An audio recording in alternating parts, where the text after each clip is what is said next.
Hello and welcome to another edition of ProtoBalls Talk. I'm ProtoMet. I'm Barry, and we've got Tank here again. Why are we doing this one? Because my copy of Halloween Tree hadn't yet come in. Okay. Yeah. So yeah, we're doing Halloween, Curse of Michael Myers. Yay. I'm so excited. I'll tell you what, though. All right, having sat down and watched this with ProtoMet because Tank couldn't join us. I had my own copy. I suffered in silence. It is. I will give it this. It is way better than 4 and 5. Exponentially better than 5. Slightly better than 4. I will give a bit of a spoiler for this podcast, and I came to this conclusion earlier this week. Curse of Michael Myers is the Dragon Ball GT to the Halloween series. Ooh. Ooh. That is a kick straight to the taint. It has some pretty good ideas, but it botches the execution. Yeah. Well, yeah. Let's get it straight. It doesn't hit the takeoff, and it still botches the landing. Yeah. It was a premature jump and then just plop. Yeah. It was a doomed flight from the start. Like, somebody should have read the script for this movie and said, no. Just, no. No, just no. Actually, no, what they should have done was, I see what you're getting at, let's cut this. Let's cut this and start from here. Honestly, there's so much in this movie that didn't need to be in this movie. Yes, no, you're not wrong. Half of the stuff that gets established in the first third of this movie doesn't need to exist. It's just there because. Mm-hmm. It's there because it's trying to tie up all of the loose ends when there were no loose ends to really begin with. The only major loose end from the previous movie was who is the shadowed figure that wasn't the shape of Michael Myers. Yeah. No, the guy who is the guy that was following around Michael Myers, and what does the mark mean? Well, this movie decides to explain it and explain everything else. It answers all the questions that nobody was asking. No. And yeah, this is the final movie of the original timeline, and this is also Donald Pleasance's very last movie. Mm-hmm. This is the last movie he was ever in, and I gotta just to put an aside here. What an absolute shame that this is Donald Pleasance's legacy. Not being Dr. Loomis, but being saddled with the Halloween films. Essentially, that is all anybody ever knows him from. You ask anybody, oh, Donald Pleasance, they either go one of two things: Dr. Loomis or Blofeld. And that's it. I think he was in a movie with John Wayne once. He might have been. John Wayne was with everybody, though. All the ladies. He was just with everybody. You think of a John Wayne movie, every fucking actor that ever could have been has been in one of them. Even the ones that weren't born. Even the ones that weren't born yet, yeah. Yeah. That's not to say that John Wayne was a great guy. I mean, absolutely. No, fuck no. It's just that he had a shit ton of movies. Yeah. Mostly westerns. Largely For John Wayne, it's either a western or a World War II film. Yeah, that's true. That is true. That's about it. That's all he's known for. But we're not talking about John Wayne. We're talking about Curse of Michael Myers. We're talking about Curse of Michael Myers. So here's the interesting thing about it. So Curse of Michael Myers came out in '95. There's actually two versions that were shot for the film. There's the director's cut, and then there's the theatrical version, which is the one we watched. I thought it was the producer's cut. Or producer's cut, whatever it is. Director's, producer's cut. There's two versions of the film is the important part. There's the original version, and then there's the theatrical cut. And the theatrical cut actually tested way better than the original cut, funnily enough. So as bad as this film was, the original version was somehow worse. Yeah, think about that for a second. Thankfully, we haven't watched that one. No, we haven't watched that one, and we're probably not going to watch it. I just know H2O is good. H2O's good. Resurrection's not. And then We'll get there. Yeah, we'll get there. And then the remakes happened, and they're a whole different kettle of fish. Nevertheless, this is also, so interestingly enough, this is Donald Pleasance's last film, like I mentioned, but this is also the very first film of Paul Rudd. Poor Paul. What are you talking about? It was all uphill from there. Yeah, he's the best thing about this film. Actually, yeah. I kind of forgot that was Paul Rudd when I was watching. Who the fuck is this kid? Well, the younger kid, I thought it was fucking Haley Joel Osment. I thought it was Haley Joel Osment. Nope. No, it's not. No. But it kind of looks like him. I mean, yeah. At one point, I was like, "Yeah, no, I can see what you're saying about that." Yeah. So I see it too at this angle, but otherwise, no. Doesn't look like him. Oh, it's thundering out. Yeah, it's the curse, you know. It's the curse. We're cursed to have to talk about this in the rain.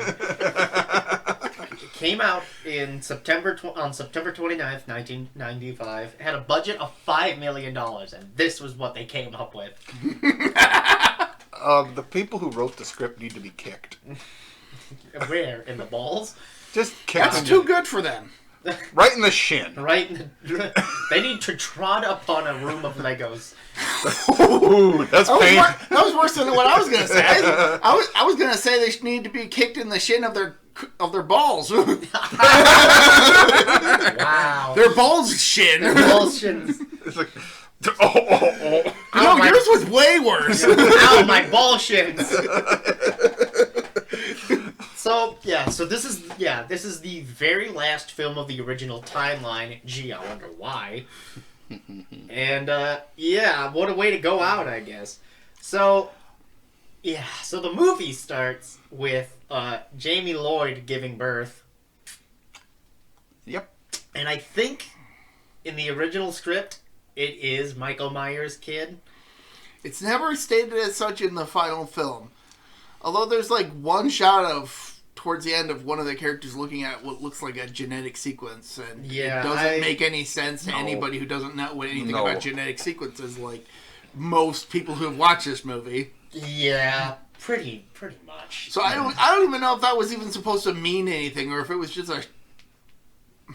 Yeah. The whole thing is just...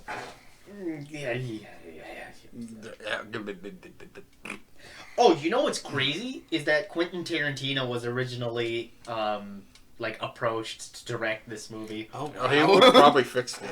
Yeah.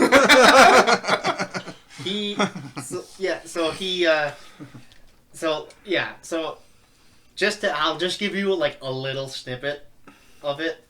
Though a screenplay was never completed, Tarantino pitched a story idea involving Michael Myers and the Man in Black fleeing Haddonfield together and going on a road trip down Route 66 while murdering people, events which bear resemblance to those depicted in his screenplay for Natural Born Killers. So, it's just an interesting thing. Natural Born Killers.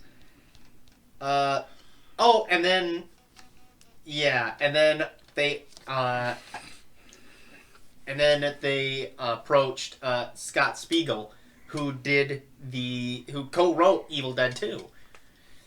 And he was just like, no. Yeah, so they had one, if this had been directed by Quentin Tarantino, it may have worked. It may have been good, but it wasn't. So yes, so the child is born, whatever, and then Jamie Lloyd, through the help of a nurse, escapes the cult. It's a downright cult. It's a downright cult. You know, Because we get a shot of the cult leader using a knife to paint the symbol of Michael Myers on the baby's stomach. Yep.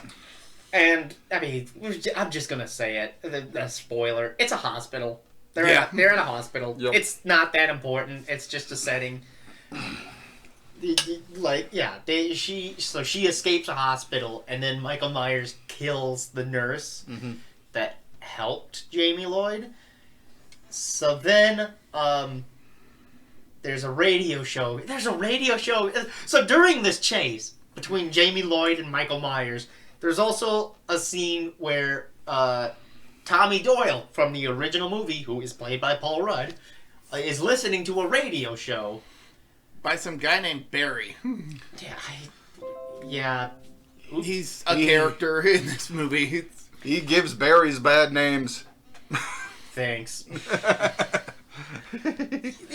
He's not even Barry Sims is the guy's name, and they're talking about Michael Myers or whatever, and then Jamie Lloyd ends up calling into the show. Is that because I think that particular show is talking about Michael Myers because the show is going to Haddonfield for a live show. Yeah, for a live show on Halloween or whatever. Yep.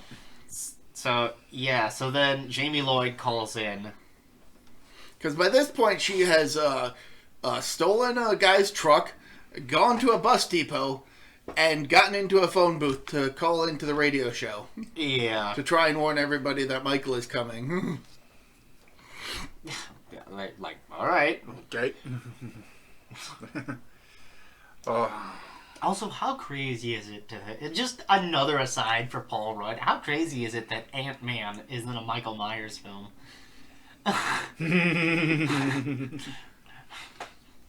Alright. Anyway. Sorry, I just can't get over it. Paul Rudd is in a fucking Michael Myers film. What the fuck kind of universe is this? The right timeline. If it were the right timeline, this would have been a better movie. You know what? Shut your mouth. Do you agree or disagree that this was better than 5? I mean, at least it wasn't a shameless remake of the previous movie like 5 was. So it's better than 5. It's a yes or no question. Yes? Okay. Asterisk. I'll take it. All right. So girls. I was gonna make a joke where I wasn't gonna say anything for the rest of the episode because you told me to shut up. Oh, okay. Ladies, please stop the fighting. Fuck. So, long story short, Michael chases her to the bus depot. She manages to escape through a bathroom window. He corners her in a barn and shoves her down on a thresher or something. Yeah, it's a thresher. And then he turns it on. Yeah. And then turns it on. And, so the baby's missing. But then, Tommy Doyle shows up at the bus station, and... Yeah, but this is in a later scene. Yeah. But yeah, Tommy Doyle shows up at the bus station later on in the movie and finds the kid. So here's crying. So that's where the kid is, and that's about the importance of it. And nobody seems to notice the fact that this guy walks into a bus depot without a kid and then seemingly walks out with one. Then goes to the hospital and I don't know. I mean, it didn't look like it was a busy bus station. We get a scene with the Strode family, and all right, let's be honest. The dad's an asshole. Oh, yeah. Oh, absolutely. He deserves what he gets later in the fucking film. He's the one character in this movie, aside from Barry, who, let's face it, is basically just a dollar store Howard Stern. Yeah. But yeah, Mr. Strode is the one character in this movie is like, oh yeah, no, this fucker's gonna die. This fucker's gotta die. He just berades, what's her face. He I think it is Donna? No. Kara Strode. Yeah. His daughter, Kara Strode. Who has a kid named Danny. And no daddy. So it's the dad's Tim, the mother is Deborah, and then the brother is John, and then there's Kara and Danny. And John is just kind of in this movie. Yeah, John is a body to be killed. Oh yeah, That's his he's purpose. cannon fodder. He's cannon fodder. But and it's like, yeah, Tim is an asshole, and he hates his own daughter because she had a child out of wedlock. Which... That happens all the time nowadays. Yeah. In the 90s, it wasn't as acceptable. Yep. Just... Especially when you lived with your parents. Yeah. And are still going to school. Still going to school and everything. The whole thing is just weird. Isn't she like a college student, though? Yeah. I think, admittedly, her son is old enough that even if she were in college, she probably still had him when she was in high school. Yeah. So... And she just... She stands up for herself, and her dad just cracks her. Yeah, just cracks her open, and I think, like... Danny has a knife towards his cock. Well, I'm trying to remember. Does he break her nose? No, he just gives her a split lip. Oh, a split lip. That's what it was. Because I was like, he fucking straight up punches her or some shit. It's like, no, it's too early in the movie for her to have a grievous injury for the remainder of the movie. Yeah. What do you think this is? Candyman? Yeah, Danny sticks a knife at him, not into him, but at him, and just and it's like he's like, whoa, like that is close. Yeah. And so Tommy Doyle lives across the street, and he basically acts like a creep at this point. Yeah, he's just watching the house. We don't know that he's Tommy Doyle yet. Mm-mm. All we know is that this is a weird guy. Played by Paul Rudd. Played by Paul Rudd. And he plays him perfectly. Yeah, and he lives with an older lady named Mrs. Blankenship. Blankenship, yeah. So, and as it turns out, Tim Strode is Laurie Strode's adoptive uncle. Just so everybody can understand how that ties into things. Because this movie about a mysterious killer going back to his home and killing a bunch of random people really, really needed to have a Skywalker legacy to it. Let's face it, that's basically what they did with the Halloween movies. They basically turned it into the Skywalker story. Right? It's like, you didn't need that. You have... So here's the thing, all right? So, there's 4 setups already in this fucking film. We have the baby, we have the Strodes, we have Tommy Doyle, and we have the fucking mark, the fucking Mark of Thorn. Which is what it is. Mm-hmm. Spoiler alert. It's the Mark of Thorn. Not that means anything, because it's really only relevant in this movie. Yeah, it's a setup from the last movie that only gets explained in this movie, and it doesn't even explain it very well. No, it does not. I'm pretty confident there was an earlier movie that did a better job of explaining this whole situation without needing to tie it into a goddamn symbol and a cult. Oh, you didn't hear? Michael Myers is Laurie Strode's sister. Sorry, fuck. Calm down. I fucked it up. Hey, it's 2024. It's okay. It's okay. It's acceptable. We're not going to get canceled. It's fine. We might. No, it's like Laurie Strode is Michael Myers' sister, you know? And it's like, okay, that's a stretch. To have, in the second movie, but hey, whatever. I mean, it at worst just offers an explanation for why Michael is still up and killing people. Yeah. And I forgot about the 5th setup, too, is Kara's kid Danny, who has... voices in his head. He basically has The Shining. He has voices in his head that tell him to murder. Your son has voices. Your son hears voices. And They then tell him to murder. Then he just tells people to give him RKOs all the time. Yeah. RKO! He has voices in his head. They comfort him. They understand. They talk to him. They talk to him. Oh. I mean, isn't that what voices usually do? Talk? Yeah. Unless they're mute.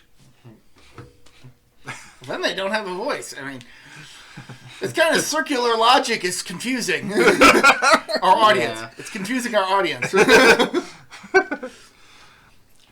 Right. Okay, so they end up going to school, and then they're talking. We get introduced to, what was it, John's girlfriend? Sure.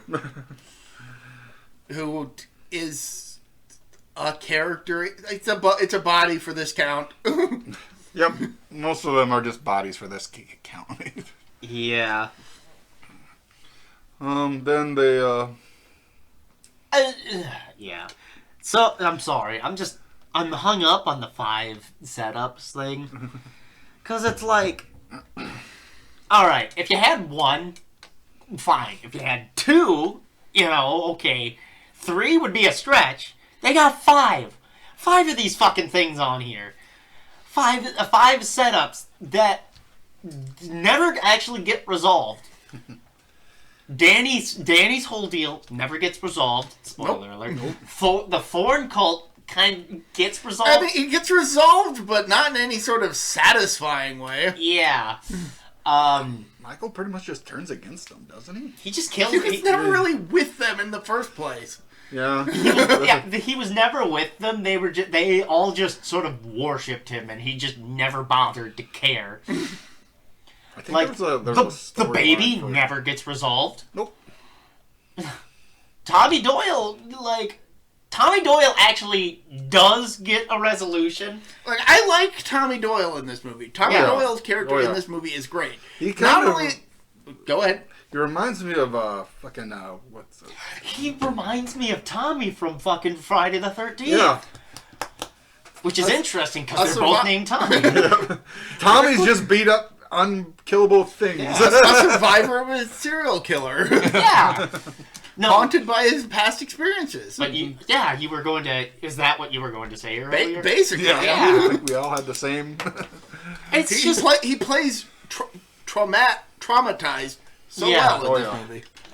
No, you know what it actually feels like, though? Because Dr. Loomis was with another friend doctor here. Spoiler alert. Who's inviting him to come back to the asylum that Michael was held in for? Listen, he's in the cult. It's supposed to be like a, oh no, how could this happen?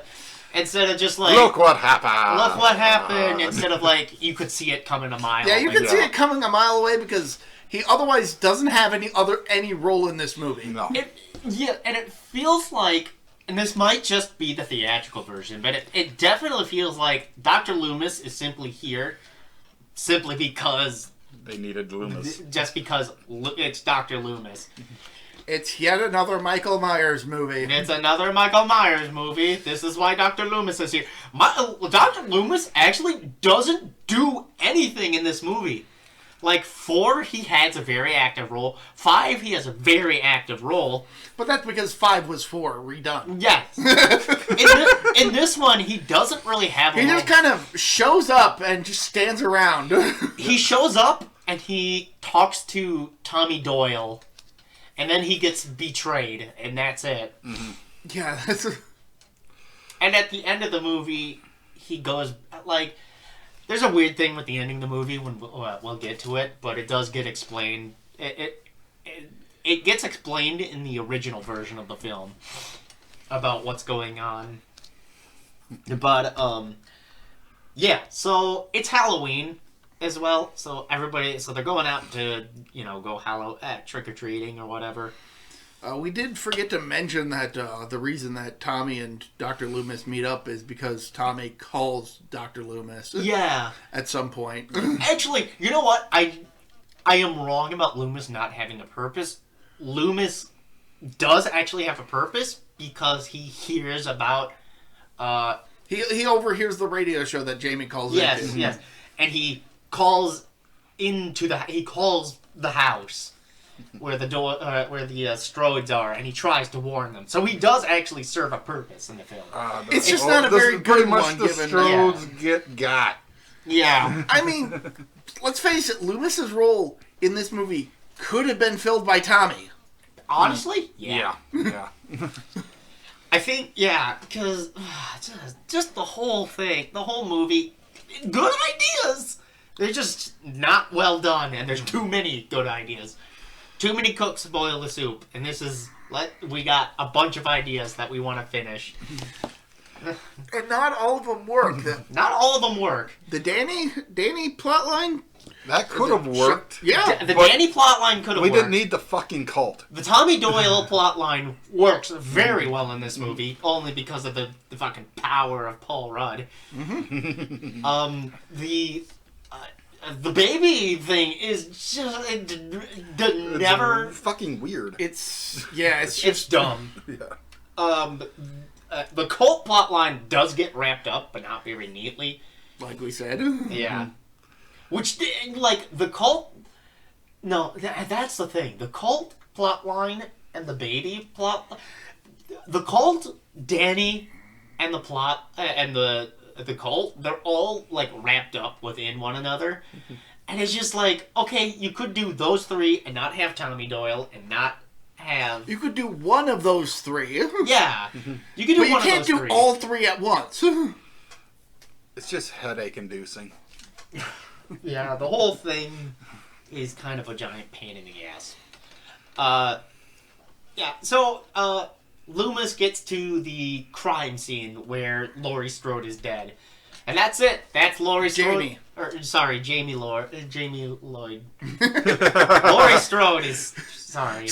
According to this timeline, she is dead just a long time ago. A long time ago. A long-ass fucking time ago. A long time ago. Died in childbirth, I think it was. Something like that. I mean, one could argue that Jamie did too, but... Yeah. So, yeah. It just took a bit longer. It took a little longer. And being impaled. There was some confusion here, but it checks out. But yeah, Loomis calls the Strode house. The mother... where... Deborah buys it 100% because she's heard of Dr. Loomis. Mm-hmm. Yeah, so if Loomis is telling her, hey, your house... Yeah, that used to be the Myers house. You need to He's leave. Coming home. Tim is such an asshole to Deborah as well. Yep. Because Deb calls him and tells her what she was just told, and is like, oh, that's... Deborah has a great line where she's like, you fucking knew, didn't you? You just realized it was so fucking cheap, and you just grabbed the cheapest fucking house you want. The only reason you bought it is because you knew that your brother couldn't fucking sell it. And so she gets ready to fucking go on the lam. She's ready to take her kids and leave her husband. Because she fucking should. Yeah. Problem is, Michael Myers is one step ahead and kills her with an axe. And it's like, the one fucking time a character had any sense to get the fuck out of Dodge and she's killed. Which I will admit, really well done. Yeah. Oh yeah. Absolutely. The one character who is actually like, I have a plan. I need to fucking leave. And she gets killed before she can enact that plan. Which would have prevented this whole fucking thing in the first place. Which is crazy. But, nevertheless, Eventually Kara comes home, finds... Oh, that's right, yeah. And can't get in the door because it's locked. So she goes around back, doesn't find her dead mother, because apparently Michael was pretty good at cleaning stuff up. Yeah, well, what was it? They find Danny and Tommy in Danny's room, but I'm trying to remember, why did Kara leave Danny alone? I'm trying to think. I think it was more a case of him going home to school on his own. Oh, he went to school. Okay, that's right. Everybody went to school. Why would the kid? I thought it was later in the day. I was a little confused as to what was happening. Okay, yeah, that's fine. Yeah, I thought it was like, oh, it's an afternoon on like a Saturday or whatever. No, it's a I school was day. like, right. I missed that minor point. But yeah, Kara comes home, can't find her mother, but does find Tommy up in Danny's room, and they're just chatting. They're just casually talking. Yeah, there's a funny scene where like Danny's walking home and he's distracted or whatever, and he accidentally like walks into fucking Tommy. He walks into Paul Rudd and you're like, "Hey, you're Paul Rudd. Can I have your autograph?" Shh, time traveling child. I'm not famous yet. I'm not famous yet. Give me another 3-4 years before I get famous." And he's just like, and Tommy like doesn't say anything, bends down and like picks up the broken pumpkin. Yeah, because Danny dropped his pumpkin when and he he's was just afraid. he's just like, sorry. Well, kind of the same thing in the very first movie. Michael stopped Tommy. Yeah, Michael ran into Tommy, and Tommy dropped his pumpkin and everything. It's a nice callback from the first movie. I did not remember that. Yeah. Or remember, it's because the kids were bullying Tommy, and then I think he fell and like fell on his pumpkin and broke it, and then he. Admittedly, I don't really remember it because nobody died. Right, the kid didn't. Yeah, Tommy wasn't killed or anything. That's probably why I don't remember it. I remember more of the kills and the atmosphere. But anyways, yeah, Tommy is just like, hey, you should probably let's leave the house. Yeah, because this house used to be Michael Myers' house, and He keeps coming back and just butchering people. Just be on the safe side. Come over to my place across the street, and you can keep an eye on your house the entire time. If I'm crazy and nothing happens, then nothing happens. You would think, all right, after 4. Hold on. Actually, 4 murder sprees across 3 nights. No, hold on. 1 and 2. 4. 4, 5, 3. 3 murder sprees, All connected to the same guy. all connected to the same guy. Sorry, because I had to do math. Yeah. Because Halloween and Halloween 2 are on the the night, so Yes. they count as the same massacre. The same nights. They're the same massacre, and it's arguably his. Is it his big? I think it. No, it's not. It might be his biggest. I mean, the fact that it happened 3 times, and by this point, Halloween has effectively been canceled. Yep. Yeah. Which is part of the reason why Barry's whole coming to town to do the live show is such a big deal for, like, the teens and young adults. But nevertheless, you would think with 3 massacres, you would have police on the streets all fucking night, You'd think. or watching the house that he used to live in. But Tanner, there are no police. Remember his children? That's why they had the lynch mob. There was no fucking You're not wrong.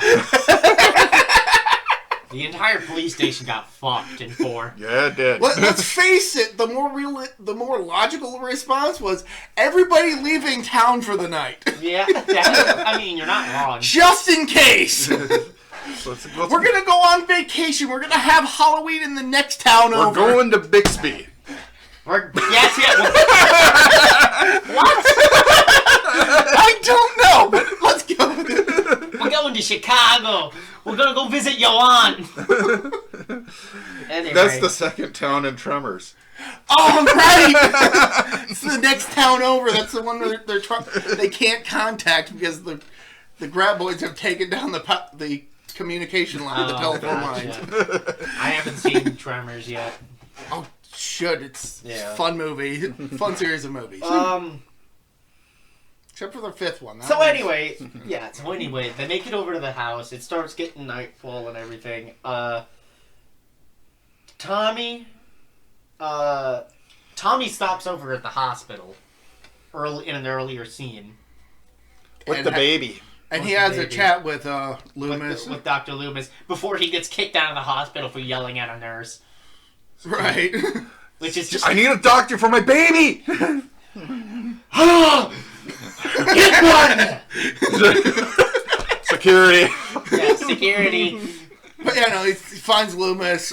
Yeah, and he like, goes, hey, meet me at this big gathering. We got to talk. Right, Of the Juggalos. It's like, is that the baby? Yeah, that's a baby. And he goes, Dr. Loomis, what are you doing here? And Dr. Loomis doesn't recognize him for a second, and then he's like, Tommy Doyle. And Loomis is like, oh, God, it's been so long. Begs the question, where was Tommy Doyle in the last 2 fucking massacres? He was smart and left town. You got me there. It's a perfectly logical explanation if you come up with it out of context. Fair enough.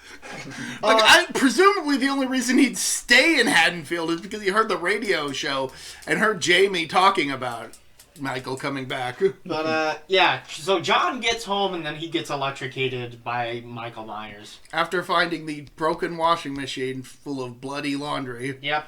So he's killed off. Good Because, yeah, riddance. it's established earlier that the washing machine His down in head the basement blew the stops working. fuck up. His head blew the fuck up.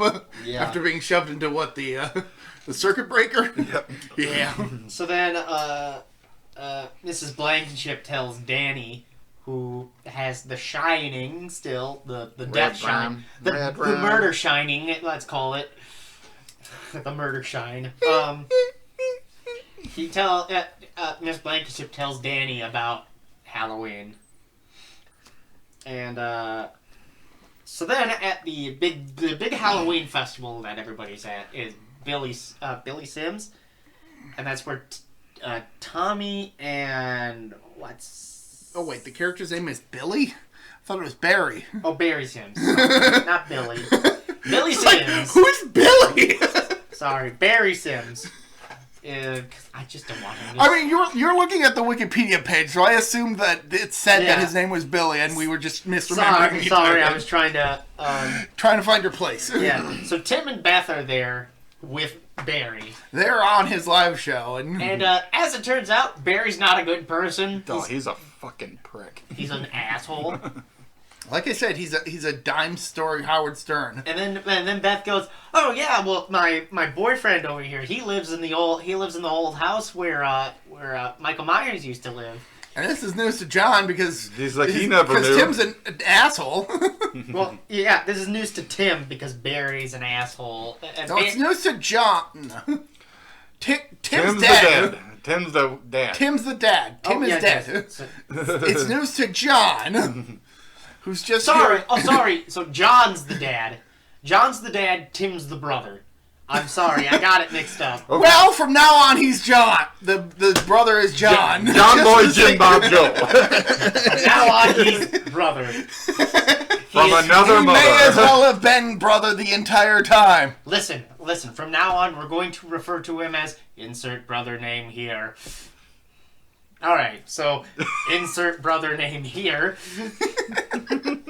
Doesn't realize that he's living in Michael Myers' house, which is kind of... Until just this moment, it's like, wait, seriously?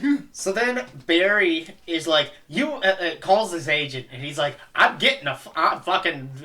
We're doing another Michael Myers short from the Michael Myers house. Yeah, we're doing it at his fucking house. And then Michael Myers shows up and garrots him. Kills him in his own van, Yeah. which means that Michael Myers left home, went to this big shindig, killed one guy, and then headed back. No, he put him in a tree. Yeah, he did. Okay, he left his home, killed this one guy, put him in a tree, and then went home. And I think Tommy finds... Tommy finds him because he sees a little girl in like an angel costume. It's raining. It's It's red. It's And raining Tommy red. looks up and is like, and I think Loomis is there too. Yeah, yes, because Tommy told Loomis to meet him there. Right? So they all bust ass back to the But house. while that's going on, insert brother name here, and his girlfriend go back to blank with the power out, and so they got a lot of candles, and then Michael offs them in 2 separate incidents. Yeah. Yep. Just... One of which, Kara calls her friend Right. to try and warn her, but it's too little too late. Yep. She And so witnesses the stabbing. So then, Spoiler break. yeah, I guess we'll do a Yeah. spoiler break here. Because after this point, shit goes off the rails. It just goes utterly insane. I'm trying to remember, what did I rate 5? I don't recall what I rated 5. I don't know what. I don't think I was even. I there. think this is way. I think this is a better. This film has better direction. I think this film has better direction and better pacing, not necessarily a good plot. I'm gonna give it like a 6. I'm gonna give it a 4. A 4? Really? Like I said, it's got some good ideas, but the execution is just awful for the most part. Like some aspects of this movie are worth 7 or 8, Help me but out. they're not handled very well. And the bookend parts of this film are what really drag it down. Well, yeah, but help me out here. What do you think? What would you rate it?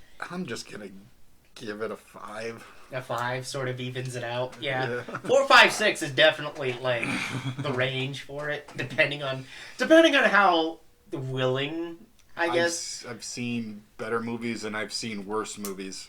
Not from this franchise, but I've definitely seen worse films from this franchise. Definitely seen better. No, this is a very middle of the road movie, I think. Not necessarily great, but it has good ideas. It just doesn't. And then shit goes off the rails. It's like, what the fuck were they Yeah, what thinking? the fuck is happening? What the fuck is happening? What the fuck were they thinking? How much mushrooms and cocaine did they take to write this script? Apparently, all of it. And that's why there's a cocaine and mushroom shortage. Yes. Look it up. That's why everybody had to turn to crack and heroin. Yeah. There was not enough cocaine. Not enough. Even though crack is cocaine. I love cocaine. I'm Roxo, the rock and roll clown. I love cocaine. Yes. So, anybody got recommendations this week? I've been watching Gegege no Kitaro, Okay. a Japanese series about a half yokai boy battling to protect humanity from yokai who are not so nice. Rip.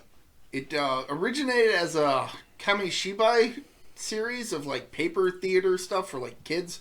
Kids gather around for this like theater thing. We'll pull out the images as we go along in this story. It's like a read along, like a storybook read along type of thing. Wasn't sorry to interrupt, but didn't we watch a small little movie about that? We did watch a movie that was a compilation of a couple episodes from the first anime based on the series. But originally it was called Hakaba Kitaro or Graveyard Kitaro. And then a manga author by the name of Shigeru Mizuki was given permission to make a manga based on it. He eventually retitled it to Gegege no Kitaro, which is based on a nickname he had as a kid, because not everybody could pronounce Shigeru. Some would pronounce it Gegege, and it just happens to sound like a like a creepy laugh. But so anyway, it's about this half yokai boy. He battles evil yokai who prey on humans. His dad is an eyeball. His best friend is a rat man who is completely willing to throw him under the bus for money or power. And then like half the episode later, be like, maybe that wasn't such a good idea. Kitaro, help! He gets himself in a situation he can't get out of. Brother, Or help me. gets Kitaro in a situation where it's like, ha, you're dead now. Wait. And it keeps making you wonder, why is Kitaro friends with this guy? I don't fucking know, guy. And like, every decade has at least one anime based on this character. And then like, at least the three ones that I watched the first episode of, they all assume that you're familiar enough with the character to not try establishing him or what's going on. Weird. But like, ever since the series started, there's been an anime every decade. Must be a popular character, I guess. Yeah. When most recently had one from like 2018 to 2020. Yeah. Which was the first one to actually get a release in any form in the U.S. Thanks to Crunchyroll. Mm-hmm. Nice.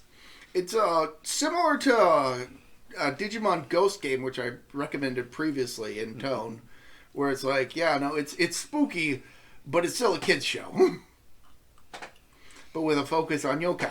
Mm-hmm. So you can watch the series and learn a lot about yokai. Real fun. Yeah. Yokai. Yo. What about you? You got a... I recommend Bray Wyatt Becoming Immortal. It's just a WWE documentary pretty much about his life and like ways they've made like the Fiend mask, and they talk about how he like became the Swamp cult leader type. Yeah. Yeah, and it's just a story about his life, and and then now we have his brother being Uncle Howdy. Oh, yeah. Admittedly, I haven't been paying too much attention to wrestling, but I might check that out. Yep.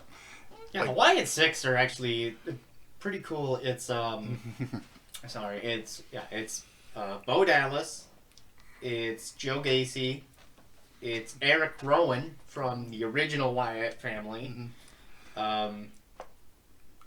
Dexter Loomis, Dexter Loomis, and then Nikki Cross, and Nikki Cross, yeah, and it's all the characters from like the Funhouse and Uncle Howdy, but they don't do it where it's like, oh, they don't do it in like a supernatural way. It's more like a mixture between like the regular wrestling and the cryptic type of things that like. It's a mix of the Wyatt family and the Fiend, but not played one way or the other. It's kind of a perfect mix of each. They are wrestlers who are kooky and creepy, and they kick ass. Oh yeah, that's it. I have to say, Chad Gable can take one fucking hell of a Sister Abigail. Dude, he's just so good. Bikes himself on the fucking his head. Gable should have been a world champion a long time ago, and it's a shame he's not. He should have been the one to beat Gunther that one time. He's too good. He's too good of a wrestler. It's a shame that But he's got a good stable though. Oh yeah. The Creed brothers and him. Yeah. They're mostly on Raw though. Yep. Which is, and Raw's going to Netflix soon, so that'll be interesting. WWE will be uncensored. Allegedly. Yeah. You have a recommendation? I do have a recommendation actually, and it's a big one. It is a 4-hour special that I mentioned last night in the Discord. I am going to recommend Bravo's 100 Scariest Movie Moments. It is a television special from 2004. It was like 5 television specials spread across like 5 nights. Yeah. So they made like a giant compilation? Yeah. Basically. Yeah. It's like people involved in the movie industry talking about their favorite scary moments from horror movies. Yeah, it's got George Romero, it's got Wes Craven, John Carpenter, like all of these, like Eli Roth, fucking Clive Barker. Isn't Guillermo del Toro there too? Guillermo del Toro's there. Kind of sounds like Roger Corman was there. Yes. Sounds like In Search of Darkness DVDs they brought out. Yeah, well, yeah, but Tom Savini as well. But then they also had like a couple of like different ones, like not Jennifer Aniston. Who was in Scream from Friends? Courtney Cox. Courtney Cox. Yeah, they had Courtney Cox there, also talking about like Scream and Jaws and all that, and those movies. The one big red flag negative, and I mentioned this last night. The one big red flag negative about this movie is John Landis being fucking everywhere. That fucking bastard. I don't like John Landis. He's not a good person. And while these specials are, called Scariest Movie Moments, they really talk a lot about the movies in general. Yeah. Oh, okay. Like they'll show like bits of the scariest moments and like show you the scariest moments, but they'll also talk about like the movie itself. Yeah. As like to provide better context for why the scene itself is scary. And it's largely not just horror movies. They've got like Blood Simple, which is a Coen Brothers thriller. Pacific Heights is a thriller. A lot of thrillers are also involved in this. And they've also got two slots for The Wizard of Oz and Willy Wonka and the Chocolate Factory. They couldn't. That's fair. But they couldn't. The funny thing about the Willy Wonka spot is they couldn't use any of the footage because they didn't have the rights to use the film. So it's just people talking about the scenes. The possible dwarf that hung himself. That one's Wizard of Oz. Yeah, no, that was like a crane that was in the background. No, the one scene they talk about in Willy Wonka is the tunnel scene. Oh, of course. Obviously. Of course. Yeah.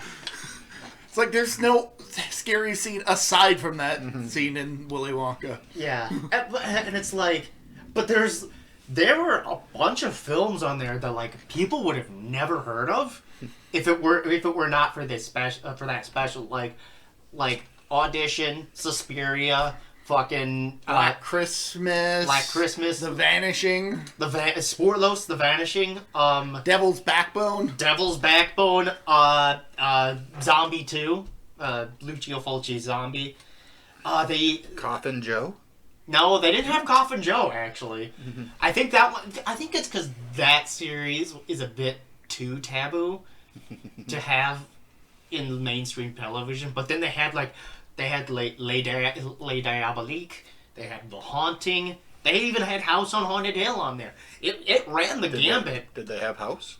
No. No, they did not. Your guys' podcast fucking blew up. What? It got a lot of views. A lot more than we usually get. Oh, that's weird. That's cool. I did not know this. I'm usually in the dark on these things. I didn't notice until like a while after it when I just happened to be looking at my content page Like, on my holy YouTube. shit. Oh, It's like, oh wow, cool. yeah, that's nice. That's good to hear. But That movie was a mindfuck. It was good, but a mindfuck. yeah, I wouldn't really say that there were any actually outright scary movies. No. In that and it was relatively obscure at the time that this special came out in like yeah. early 2000s. The other big negative is they have the American version of The Ring, and it's just like, oh come on, the Japanese version is very much superior. I've never seen the Japanese version, so I can't comment. It's a much better film. They had Audition on there though. That was just like 2 thumbs up. 2 thumbs up. She mutilates that guy. Yeah. The closest I've ever come to seeing Audition is watching a Magical Girls show and a handful of episodes of Ultraman, because they're done by the same guy. The other thing is, I was actually shocked they didn't have Old Boy on there. I think that one was on a later Bravo special. I thought it was on there. Was it? I don't remember. I remember VJ mentioned that him seeing that moment in it was what got him to even watch that movie in the first place. Okay, so it must have been in it, because I know they did 3 other specials after this. So this one came out in 2004, and then I think they did one where it was 30 more scary moments, 15 more, and then I think they did another one where it was another 30 or so. But at some point, I got to get around to rewatching this because they also had a Reanimator on there. yeah. That movie is funny. A head giving head. A head giving head. Who'd have thought it? How can we bring this movie to a head?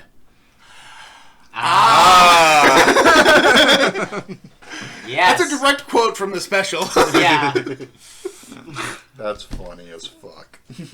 Was Nosferatu on there? Nosferatu was on there, actually. But yeah, no, it runs the gamut. It ran the gambit from the 20s up to 2004. Like, there's at least 6 Wes Craven films in there, I think. I think it even had... Did it have Martin? No, I don't think it had Martin. It had Night of the Living Dead and it had Dawn of the Dead. I know that much. I don't think it had any other George Return Romero. of the Creepshow. It had Creepshow too. Not 2, but... I was going to say Creepshow or Creepshow 2? Yeah, Creepshow 1. Creepshow or Creepshow, the TV show? Yes.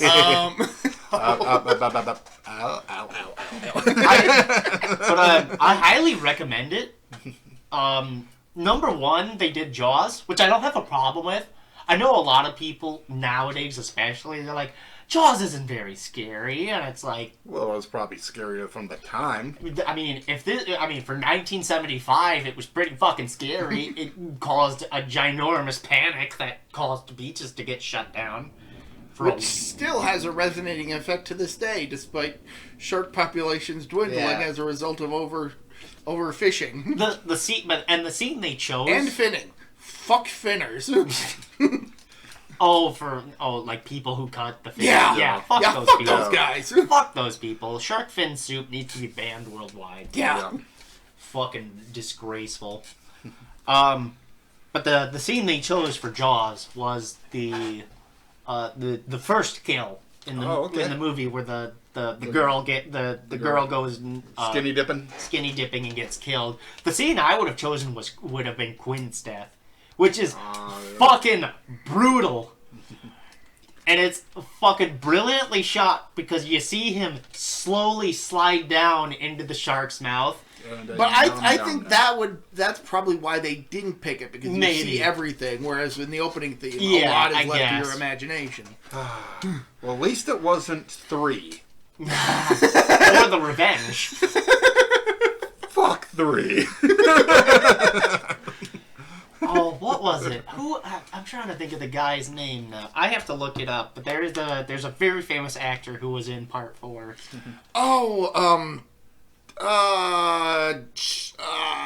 Michael Caine. Yes, Michael Caine. And he was asked about that, and he was like, I read the script, and they paid me like millions of dollars to be in the film, So I was like, okay, fuck it, I'll be in this film.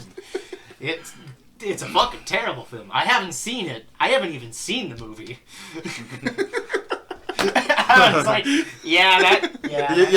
that's probably a good thing. He'd be very disappointed. I haven't even seen the fucking film. Did you guys know Danny Trejo will film for free? I mean, I guess it depends on the film. Yeah. I'm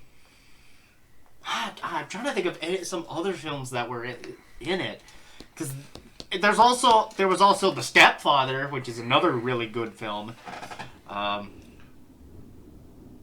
damn. Jeez. We'll get to the movie eventually. Give us time. What's that one with fucking Michael Douglas and Glenn Close? Michael Douglas and Glenn Close. I'm trying to think. Oh, they had Don't Look Now too. That one was also really good. Let the Right One In was also on there.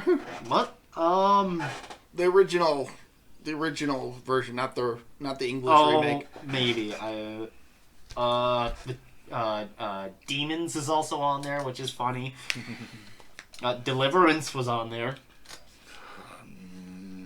I saw that movie as a kid. And it scarred me.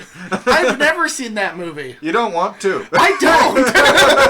I heard about that and I was like, no thanks. I've seen Deliverance. It's actually not that bad. Literally, the sodomy scene is still the rape scene is not. The SA scene is not very fun. Mm-hmm. But the rest of the movie is actually okay. Also, Spit on My Grave. They had. I Spit on Your Grave. I don't think they had that on there. They did not. But I think it was the same with the Coffin Joe stuff. It's a bit too taboo, this subject matter. Right. It's weird that I knew about the infamy of Spit on Your Grave, and that somehow got mentioned in a kids show, So along with a couple other horror movies. It's like, wow, really? So there. By the way, there's actually 2 versions of the same special. There's the American version, and then there's the British version, which has a different list. In the top 5 of the American version, it's Jaws, Alien, Exorcist, Psycho, and Texas Chainsaw Massacre. In the British version, it is. In the British version, it's The Shining, The Exorcist, Jaws, Alien, and The Blair Witch Project. But the British version also did television shows as well. So it had Doctor Who: The Daleks involved on that list. The very first like Daleks Yeah, okay, I get, yeah. series. Yeah. They have Doctor Who on there like multiple times. They even have the opening theme of Doctor Who on there. Which, you know what? Out of context, yeah, no, that's probably scary. Yeah, out of context, it's crazy. How many doctors do you think there were? Ask him, he's seen more of it than I have. There's been hold on. All right. I can do this really quick. There's William Hartnell, there's Patrick Troughton, John Pertwee, Tom Baker, Peter Davison, Colin Baker, Sylvester McCoy, Peter McGann, Christopher Eccleston, great actor. He's never coming back to the role, by the way. David Tennant, Matt Smith, John Hurt. John Hurt was there for a bit. He was there for a special. Oh God, the Jodie Whittaker was 13th, but number 12 was guy who played the Thinker in the Suicide Squad. Fuck. Yeah, I know. It's like I know who it is. I can imagine his face. Yeah. But his name escapes me. And then it was Tom Baker again, who came back for the role as the 14th Doctor. Yes, a separate Doctor. Cause he, Wait, didn't David Tennant come back? yeah, David Tennant came back as the 14th Doctor. You said Tom Baker. Sorry, not Tom. Well, he did come back, actually. He did come back as a later, as the librarian, as a different, like... As a different character. Yeah. That's what confused me. It's like, wait, Tom Baker came back? A different iteration of the Doctor. As like a future... And then, who's the current guy? Inkuti Gatwa. Okay. Yes. I lost count. Yeah, sorry. A lot more than we can think of. Yeah, there's a lot of them. Let's just say that. Yeah, there's 14 actors that have played. Well, and then there's the Valyard, who's like an evil version of the Doctor, a future incarnation, but that doesn't really count. And then there's like what? Peter Cushing or whoever played the movie version of the Peter character? Cushing played the movie version, and then there's the timeless child Doctor, who's supposed to be like the Doctor before the first Doctor, which I don't like. Sorry, I just don't like it. You have the right to your opinion. I have no idea. No, never mind. I don't want to explain it. It's not necessary. But yeah, there's 15 mainline actors who have played the Doctor in like the main sequence, not counting the timeless child Doctor. So yeah, I like the two. So yeah, Bravo's 100 Scariest Movie Moments. Definitely recommend watching it. Some of the stuff that they talk about hasn't aged particularly well, but that kind of happens with a lot of movies. They don't age very well. Last week when I was over, I mentioned to Luke that I watched Scary Movie. I'm like, holy fuck, that didn't age well. Yeah. Dude, a lot of those movies from like 2002 to 2008 have not aged well at all. No. Scary Movie 3, however, still rocks. Scary Movie 3? Yes. Oh yeah, that one's still good. Oh yeah. I think honestly, out of all of them, I think 3 is the only one that's good. That's like actually good. First movie, let's just remake Scream, but kind of funny, with a lot of drug and piss and poo and sex jokes. Yeah. Scary Movie 2, let's do a haunted house movie, but with all the same jokes from the previous movie. Yeah. Scary Movie 3, let's just throw shit at the wall and see what sticks. Yeah, let's just see what happens. Let's parody like 5 movies all at once.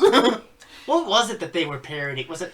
They were parodying Signs. Yes. Ring, Okay. Yes. 8 Mile. Yep. The Matrix. Yeah.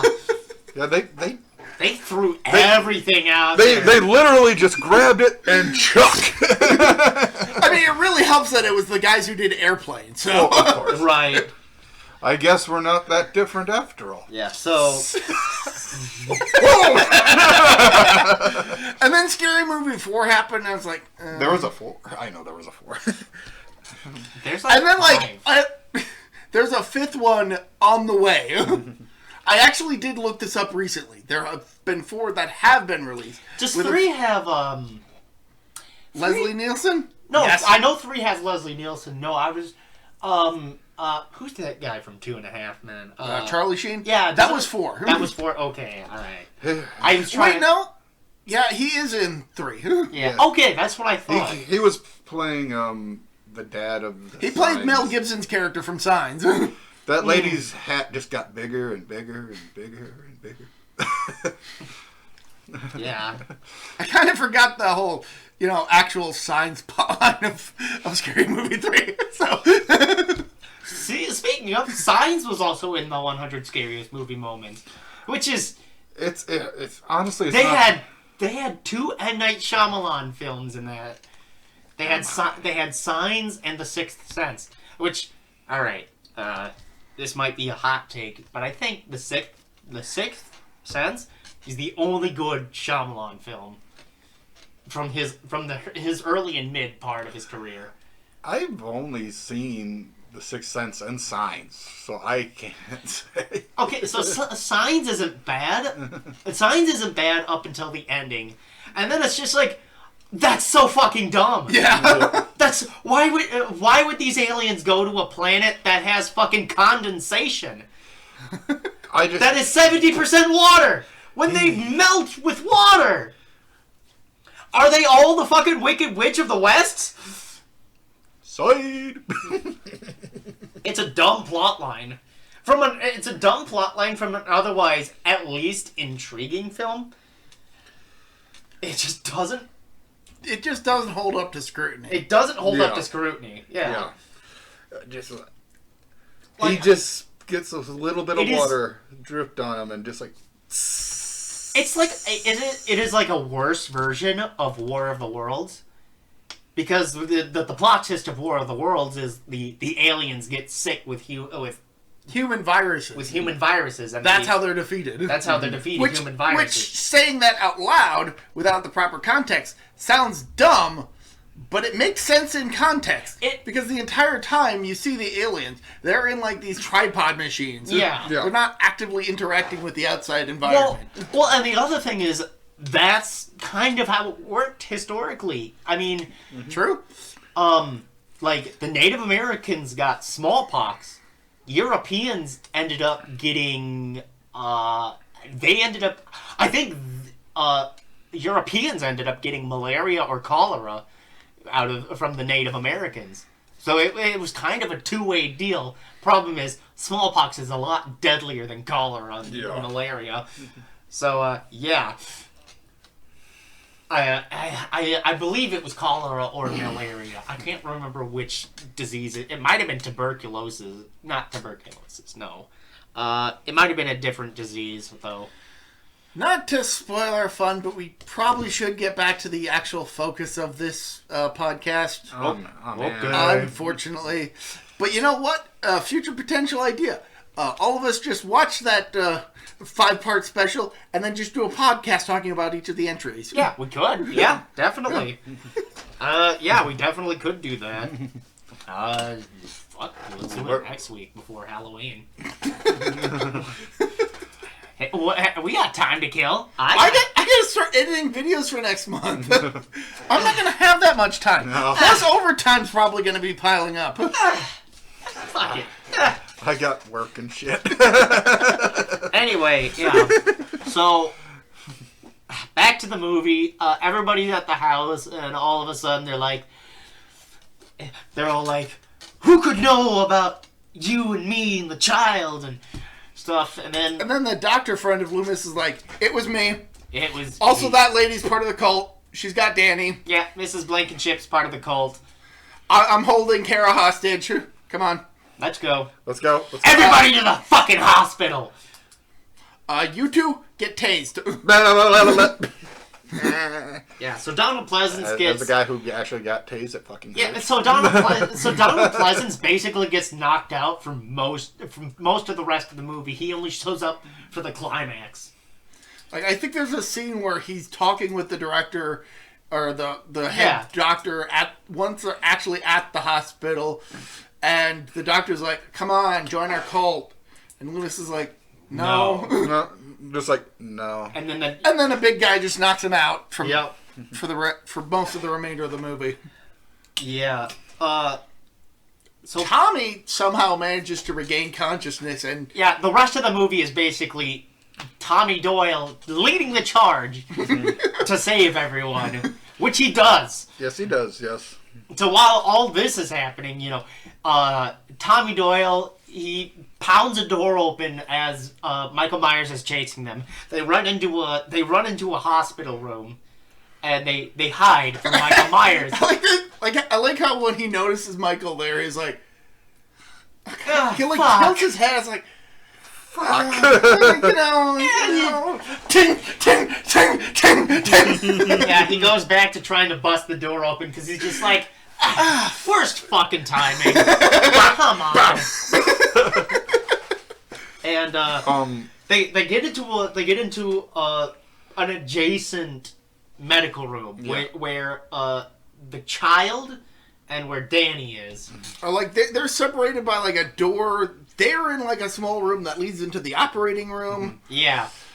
What the hell is the green stuff that Tommy injects into him? At the finale, I think it's like a drug. I think it was. It's the green stuff from Reanimator. Yes. No wonder Michael keeps fucking coming back. I fucking don't know. I don't think the movie ever even tries to explain it. I think it was supposed to be like an not an anesthetic.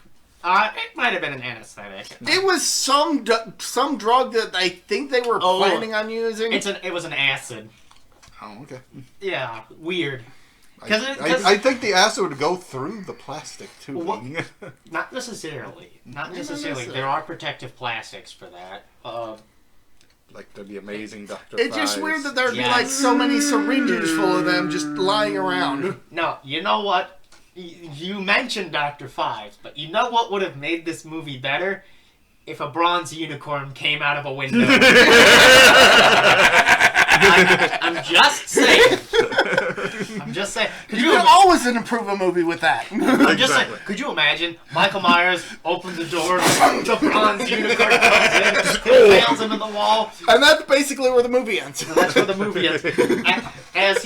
As Vincent Price is like watching from the distance. Yeah, he's twisting, turning his It's not even newly recorded footage. It's just footage from Abominable Dr. Five. Hold on. Edited into the movie. Give me. Damn! Wait, 2 years too late. He could have been in this movie if it was made 2 years earlier.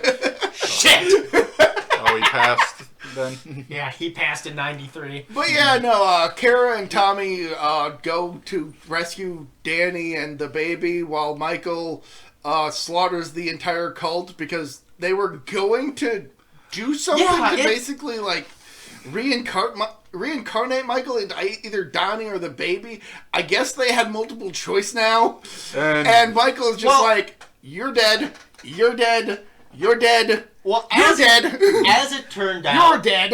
Yeah, as it turned out, they were experimenting with babies, basically. Yeah, there was a lot of, like, fetuses and... There was a lot of, like dead fetuses in, like, jars of liquid or whatever, which were failed experiments because they were trying to, like he said, they were trying to reincarnate Michael Myers, which, you got the real thing, don't know why you would... whatever. It's a cult that was slapped into a series that didn't previously have a cult. Not a whole lot's going to make sense, even if you have the context. Because I could only guess why there were fetuses in by like one wall in this room in the hospital. Yeah, so nevertheless, like I said, I think Michael Myers kills a random doctor by smashing his face into a door, into like a gate, and breaks it open with his head. How creative. Yeah, well, I mean, hey... Well, that's one way to make an entrance. It's like the... Help me! It's like Friday the 13th with the into the wall. Or in Jason X, even. So they escape into this room where all the experimented fetuses are and whatever, and they're hiding or whatever. And then, Tommy takes the baby. And like, come on, Michael. You want the baby? I got the baby. Here's the baby. You want the... You want the Babel? You want the Tower of Babel? The Baba the Boo. Hey, Baba the Boopy. And then Michael's just like, yeah, okay. He's about to take the bundle, and then the baby cries in the distance like, hey, wait a second. Wait a minute. And then Tommy takes out like a bundled up bunch of syringes full of, I guess, the acid, and just stabs him with it and injects him. Yeah. And then, like, there's a big fight. Tommy's knocked over. Michael goes to fight with Kara, who still has the baby. And then Tommy Doyle gets back up, and he's like, haven't killed me yet, motherfucker! And stabs him with a bunch of more syringes. I think, like, Danny has, like, the baby, and is like, Mommy! And, like, Mommy! a crawl space or something between some, like, equipment or something. And Michael's like, Terminator. He's like, trying to reach in to get him. I'm gonna get you. Like, I'm gonna be slow about it, though. Yeah, and so... To suspensify it. Yeah, so Tommy fucking... Just starts going... He starts going to town on Michael Myers. With a pipe. As Dr. Loomis, he walks out of the office and he runs into Kara, to the other three. And he's like, follow me! Quickly! Meanwhile, Paul Rudd is just... Yeah. He's like, die! And then, like, at one point... Die! He turns into Tommy Jarvis at the end of Friday 4 because once Michael is down, he just starts hitting him again and again and again. And this is what I mean by Tommy Doyle here. He's the only one who gets a resolution. Mm-hmm. The baby doesn't get the baby continues to exist. Mm-hmm. Danny. Probably... I guess he's probably still has the voices. That's not resolved. Yeah, that's not resolved. The cult is dead, so mission accomplished? I don't know what their mission was. A win for the good guys! But Tommy Doyle just There's going to be a lot. Ham. There's going to be a lot of investigations at that hospital. I'm just saying, like, the entire medical staff gets murdered. Oh, great! Now this place doesn't have the police force or a medical center. That's a terrible place to live. Yeah, it is. This is all happening in like the asylum wing of the hospital too. Right. So there might just be it's all in its. Yeah. Because I think one of the patients gets murdered by Michael. Yes, one of the patients also gets murdered. Like half off screen. So anyways, everybody gets ready to leave, and Dr. Loomis is like, no, I'll stay behind. I've got some unfinished business to take care of. I've got some business to attend to. And he goes back inside, and we get one final shot, and it's a picture of,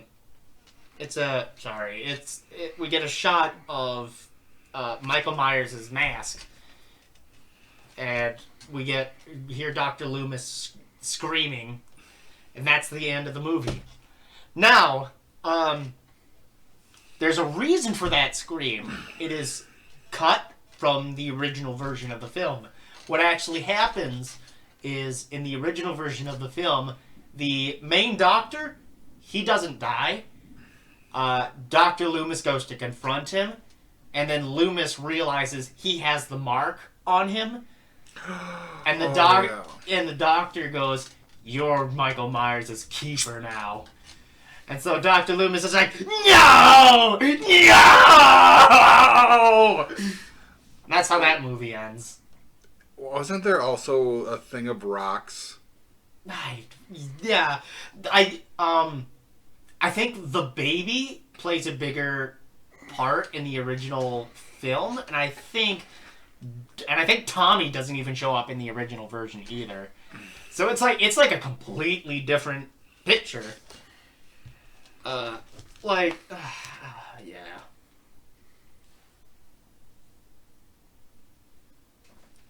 Anyway, yeah. So that was Halloween Curse of Michael Myers. Yeah. It's still bad. It's Like we said earlier, it has some really good ideas. It can't commit to They any jumped one the thing. shark. yeah. And that's saying something considering Halloween. 5 is the one that jumps the shark. Because it's a remake of 4. Yeah. Mm-hmm. 4. 4 is 4 is respectable. 4 is respectable. It has its flaws, but you can at least buy into the whole the whole idea of Michael Myers' niece being hunted because of the whole he's hunting his family established in the second movie. It's not great, but at least it's there. I guess, but it kind of the problem I have with 4 now that we're finished with the original timeline, we can actually give more thoughts on the original timeline as a whole. The whole reason I have a problem with 4 is because Myers gets blown up in 2, and so does Loomis. So does Loomis. They're both implied to be dead. Where Halloween 1, Loomis shoots Michael Myers, and you could argue Myers has he's got heavier clothing or whatever that sort of protects him or whatever. It's vague enough that it's possible that he could have survived. Yeah. And fled. Right. Whereas 2, it's this is about as unambiguous of an ending Yeah. as you can come up with, and they still managed to figure out how to undo it. He survived the explosion. They just wrap him up like a mummy. And Loomis just kind of gets burned a bit. Just a little bit. Yeah. Plastic surgery. So did they even keep the whole scarred makeup for the later movies with Loomis? Or did they just abandon that? I can't even remember 4 or 5. I remember That's a good thing. I remember that 5 was remake of 4, Wow. but worse. So get this. I'm looking into this a little bit more. So Donald Pleasance liked the original version of the film, which is why he signed back on to do it. Danielle Harris, who played Jamie Lloyd in 3 and 4, actually wanted to come back and do the film as well. She was 17 at the time. And she filed paperwork to be legally emancipated, and the only reason she's not in this film is because they couldn't agree on a salary.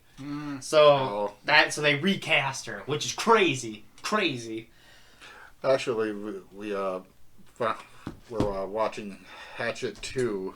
And I was watching the movie, and the survivor, the sole survivor from the previous movie, Yeah. she's walking down the street after everything. I was like, why does she look so familiar? Then you were like, because it's the same actress from the previous movie. It's yeah, no, I get that, but I was wrong. he was wrong. Turns out it was the actress who played Jamie in 4 and 5. They had recast the character between movies. Jesus Christ. Okay. And that was the highlight of Hatchet 2. So this is according to Harris. This is like a quote. According to Harris, the head of the casting department refused to negotiate her salary, stating that she was a scale character who dies in the first 20 minutes. This ultimately led to her dropping out of the project. Quote, "People automatically assume I wanted some crazy amount of money or something," unquote, Harris commented in 2014. Quote, "But it's not like I was demanding of anything. Really, when you've been asked to do something and then they insult you by saying, 'You're a piece of shit. You die in the first act. I don't give a fuck that you were in the 2 other Halloween movies. Who cares?' Unquote. Or, I was in shock," unquote. What the fuck? That's crazy. Yeah. Whatever. Wow. And they actually also wanted the original actor for Tommy Doyle as well, but they ultimately settled with Paul Rudd, which I think it was a better decision. that was probably the best decision they made, because he had appeared in Clueless the same year, earlier on. Yeah. No, he appears in Clueless after. This is his first film. Clueless was shot the same year. Okay. Yeah. Oh, God. Oh boy. Oh, boy. The leading female role, Kara, was given to Marianne Hagen. However, Hagen has since stated that Miramax executives Bob and Harvey Weinstein did not favor her for the part and made aesthetic criticisms about her being too thin and her chin too pointy. Fuck you! God. Okay, there's a lot of terrible human beings after this fucking movie. Speaking of, you know why Barry Sims seems like a 2-bit Howard Stern? Did they try to get Howard Stern? They tried to get Howard Stern to do the film. Which, yeah, he declined it because he was actually doing a different movie at the time. Private Parts, yeah. Yeah. Which, honestly, so no wonder why it feels like a 2-bit Howard Stern. It would have been Howard Stern. Could you imagine? Paul Rudd, Howard Stern. That would have made the whole Barry subplot make a lot more sense. Yeah! And it would make the Barry character being killed off also make a lot more sense. Yeah. We have this big name real person playing themselves in the movie and then getting offed. They also wanted Christopher Lee in this movie as Dr. Terrence Wynn, the bad guy. Which would have... Oh my god! Jesus! That would have just been a dead giveaway, though, for him to be the bad guy. I'm just saying, though, Christopher Lee, Donald Pleasance, Paul Rudd, Howard Stern, this movie could have been fucking really star-studded. And it wasn't. They chose Mitch Ryan because he was in Lethal Weapon. I think he was... I forget what he was in there. Denise Richards was also... audition. Like, the more I read about this, the more I'm like, this movie could have actually been good. This could have been a good movie with good actors and Paul Rudd. Sorry, which is not to imply that Paul Rudd is a bad actor. No, he and Donald Pleasance are the only good actors in this movie because they did other stuff beyond this. They also had George Wilbur come back as Michael Myers from the fourth movie, from Halloween 4, but they reshot his scenes with a different actor.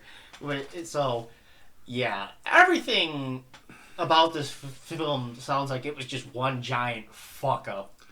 Well, at least they got the mask right this time. They did get the mask right. It doesn't look wonky. Yeah. In fact, they barely show the mask at all. But yeah. But like what shots you do see is like that looks enough like it wasn't. It didn't have pink hair. Yeah.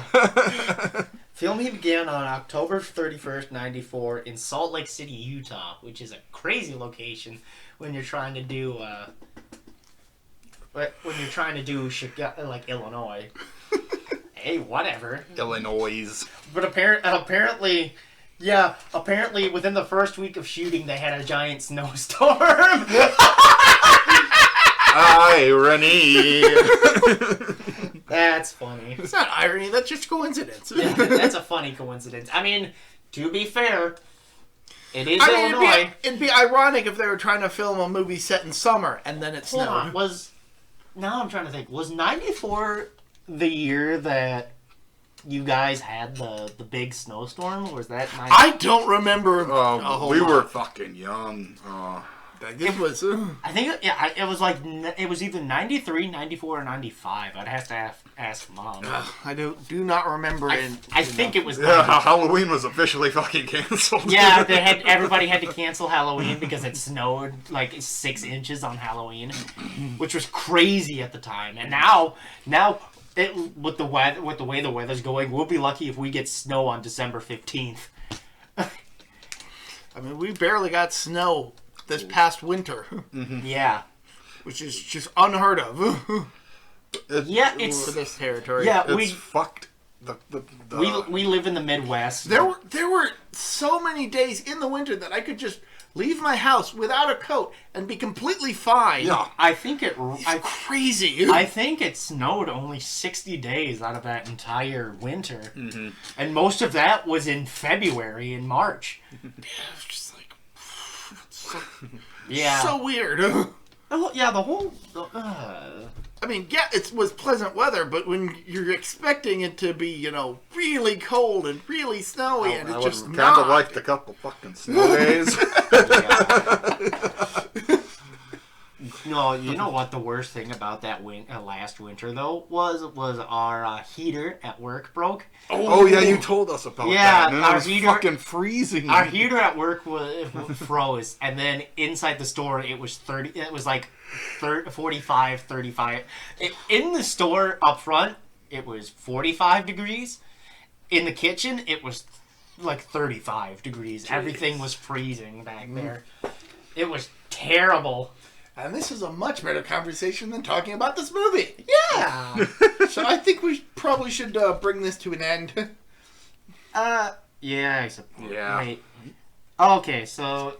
Sorry, as another aside, they shot scenes in the hospital at They shot the scenes at the hospital at an abandoned children's hospital, which is kind of interesting.